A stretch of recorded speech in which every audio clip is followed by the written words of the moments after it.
Hello everyone, I welcome you all to class 10 social science. In the previous classes, we learned about the concept power sharing and why power sharing is important for a modern democracy. And today I will continue with the concept different forms of power sharing, and at the end of this chapter you will learn power sharing among different social groups as well as different organs of the government. Now let's begin the class. Okay, before I start with the forms of power sharing, I just want to tell you the background from where power sharing concept came into existence. So, with the emergence of modern democracy, people started sharing power among different organs of the government, different social groups, and levels of the government. Before that, what was there? When there was no modern democracy or when there was no democracy, basically power was undivided and it was concentrated in one person or one group of people. Why they adopted this method? So that they can avoid the delay of decision making process, also implementing laws. Like if many people take part in the decision making process, so there is high chance or possibility of delaying of the implementation of the laws. But in modern democracy, what do? Even though there is delay of decision making process or enforcement of laws, still we give equal participation of the citizen living in that country. We do not ignore anybody. We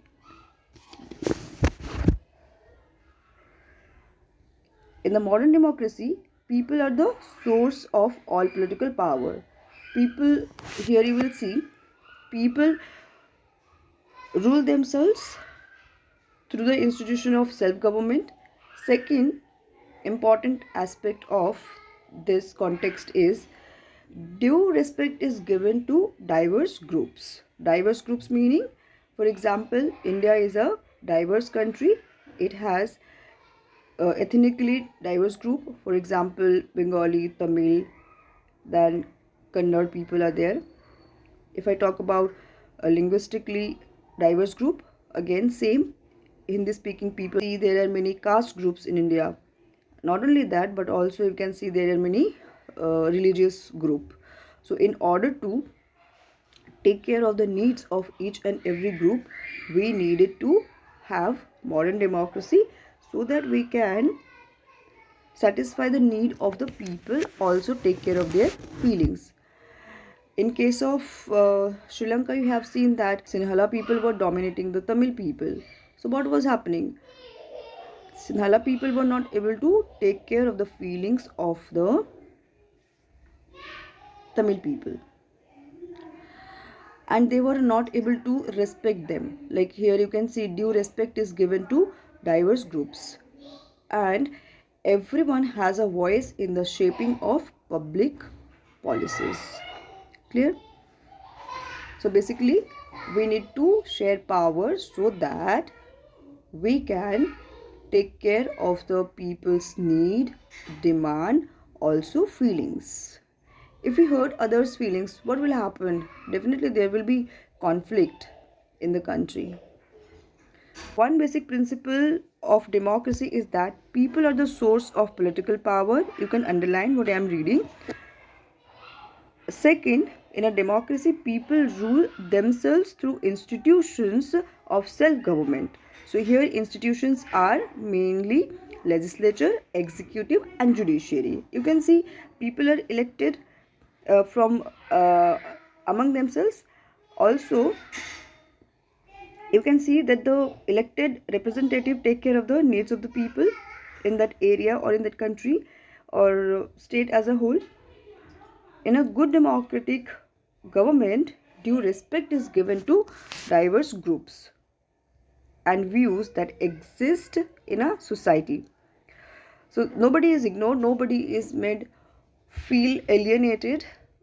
Everybody is part of the country and part of this policy making. Clear? So now let's move to the next part of this ocean.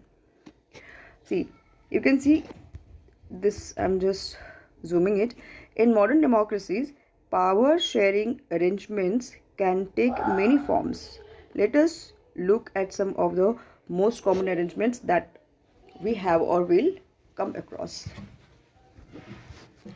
So first, you can see it is horizontal power sharing. Horizontal power sharing deals with shared among different organs of the government, such as legislature, executive, and judiciary. First point here you can see. Second important aspect of power sharing is organs can exercise unlimited power. So each and every organs of the government like legislature, executive, and judiciary, you can see, have given their own functions to perform, and nobody can cross their limitation or cross their jurisdiction. Okay? That is why, and why it is called horizontal power sharing, because each and every organs are placed at the same level. You can see that here. Third, each organ checks the others. Like if not judiciary, but if a legislature is making law, then executive will definitely take care of it, whether it is done with a majority of vote or not. So once the law is made, the judiciary will take care of it, whether it is constitutional or unconstitutional. Constitutional meaning if any law is according to the constitution, or I must say provision of the constitution. If any law is not according to the constitution, then judiciary can declare it as invalid, and this will leads to the balance of power among various institutions. So there will be checks and balance. Keep an eye on each other so that they do not become anarchy or they do not become arbitrary. Arbitrary meaning to work according to one's own will. Okay. Okay. Now come to the next point of horizontal power sharing. You can see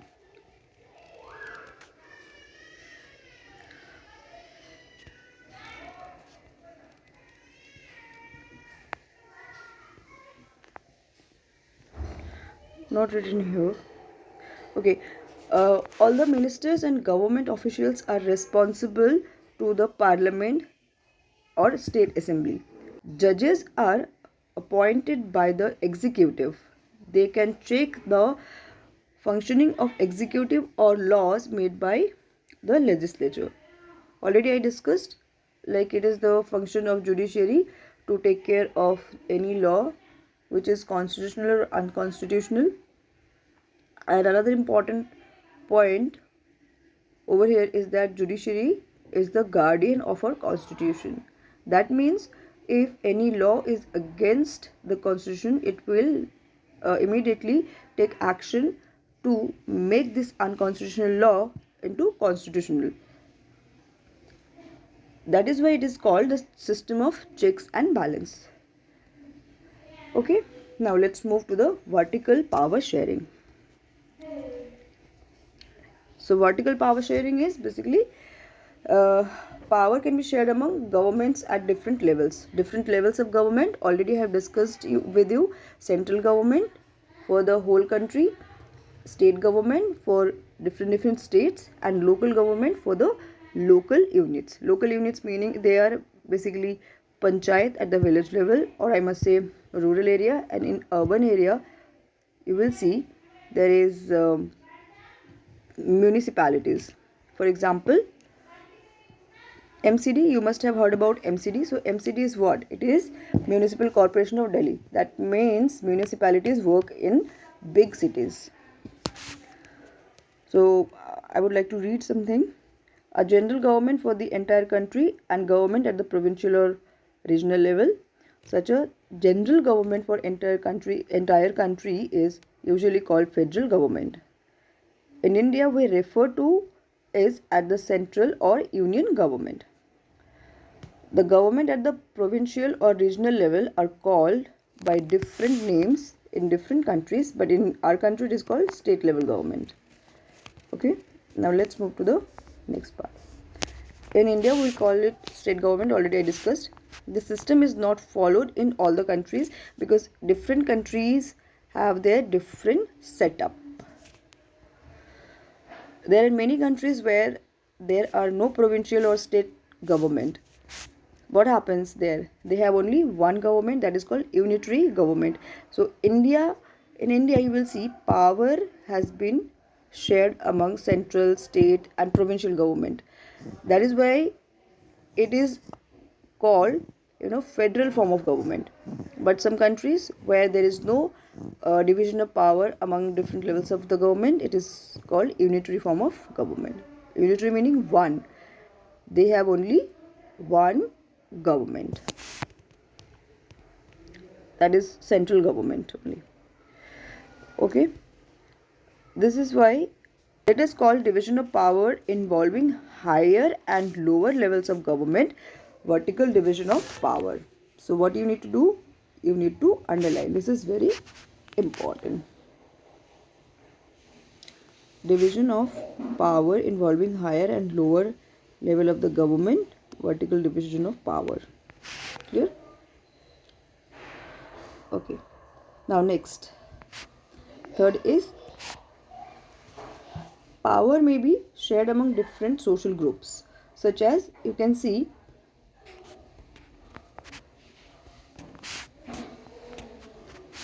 such as religious and linguistic groups. Also community government in Belgium is a good example of this arrangements. So in different social groups, when power is shared among different social group, it is called community government.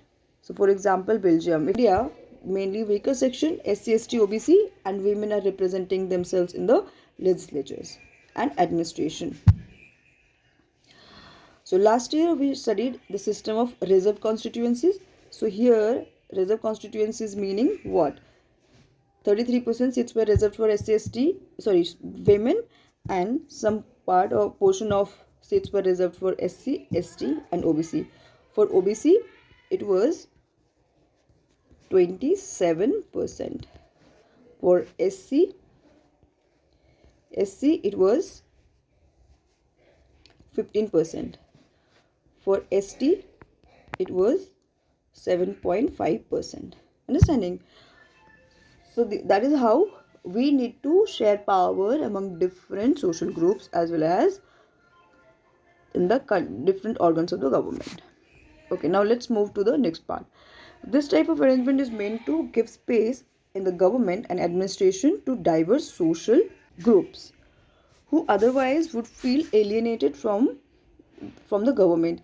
So in a democratic country, what do we need to do? We just need to take care of the need of the people. For example, their sentiments should not be hurt, their feelings should not be hurt, they should get sufficient chance to participate in the government.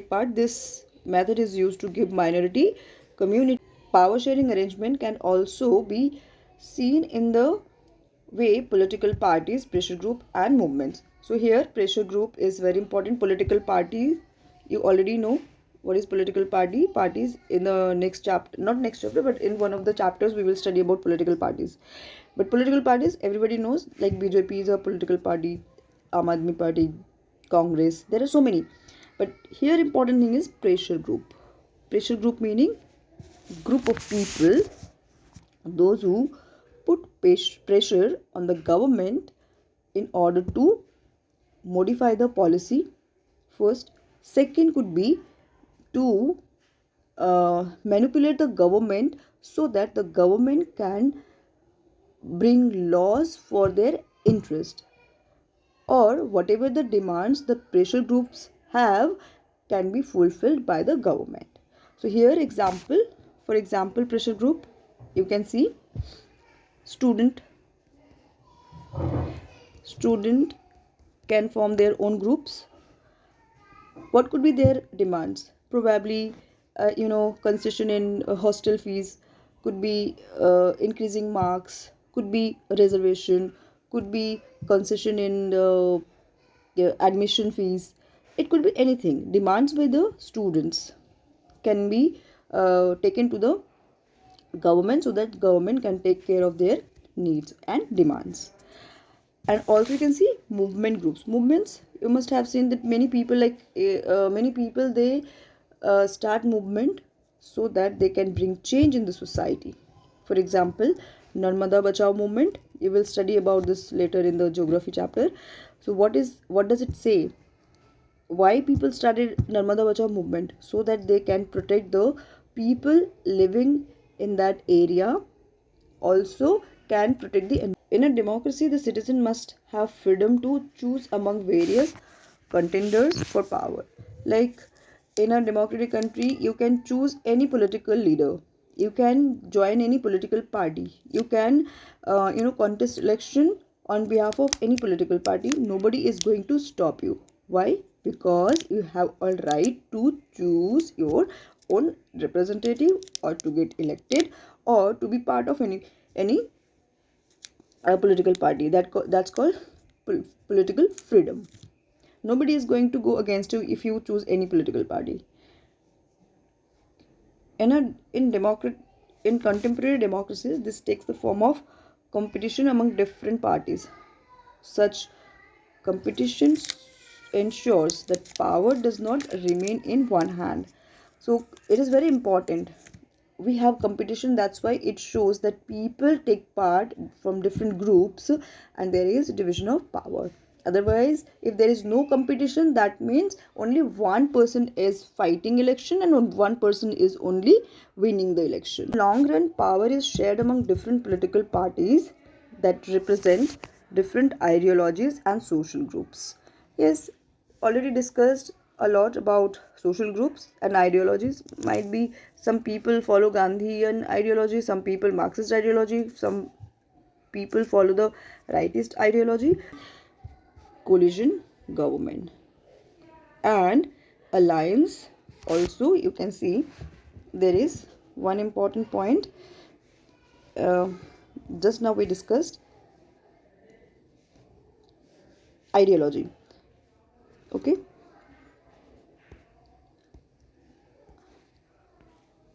Ideology, one thing. Another, you can see Asian government and alliance. Alliance is basically when like-minded or same ideological people come together and form alliance. Like nowadays, you can see in India there are two types of alliance. One is NDA alliance. NDA meaning National Democratic Alliance, led by BJP along with other parties. Another is INDIA, India Alliance. So in India Alliance, there are many political parties like Aam Aadmi Party, Congress, then BSP, so many other state level party as well as national level parties. So India, full form of this is Indian National Developmental Inclusive Alliance. So why people come together and form alliance? So that whenever there is need of majority, like when election is conducted, if any political party does not have majority, then same aligned political party come together and form alliance. For example, if I talk about election in Delhi, suppose there are 69 constituencies. So among 69 constituencies, in order to win the election, what is the percentage? More than 50% of vote we need. So it will be 30 and 5, 35, 36. 36 votes seats we need. But suppose any political party is not able to score 36 vote. What will happen if BJP, sorry, not BJP, but Aam Aadmi Party plus Congress plus BSP or some other party, those which are the regional party of Delhi, will come together and form alliance if they part of this alliance. Okay, if it is BJP, it was not able to gain majority vote, then it will, if there is any aligned party with NDA, will come together and form government. Clear? So we need to have alliance so that we can come together and form majority, have majority and form government, and this type of government is called coalition government. Coalition government is basically when no political party has majority vote, then two or more than political party come together and form a coalition government. Understanding? Now let's move to the next portion. So in democracy you will see, in democracy we find interest groups such as those of traders, businessmen, industrialists, farmers, and industrial workers. These are the interest group. Why? Because they think for their own interest. Their own interest would be, like for businessmen it will be profit. For traders, trade related profit. Industrialists, they will again profit margin, or if there is any law made for this businessmen, traders and industrialists, and those laws are not in favor of them, then definitely they can put pressure on government so that government can bring change in their laws, in the laws. Clear? So here for farmers it will be like providing them subsidies and high price of the crops, and for industrial workers it could be demanding of decision making process by here. Okay, so now let's sum up the whole process. Why we are studying different forms of power sharing? We are studying power sharing so that we can understand modern form of democracy in a better way.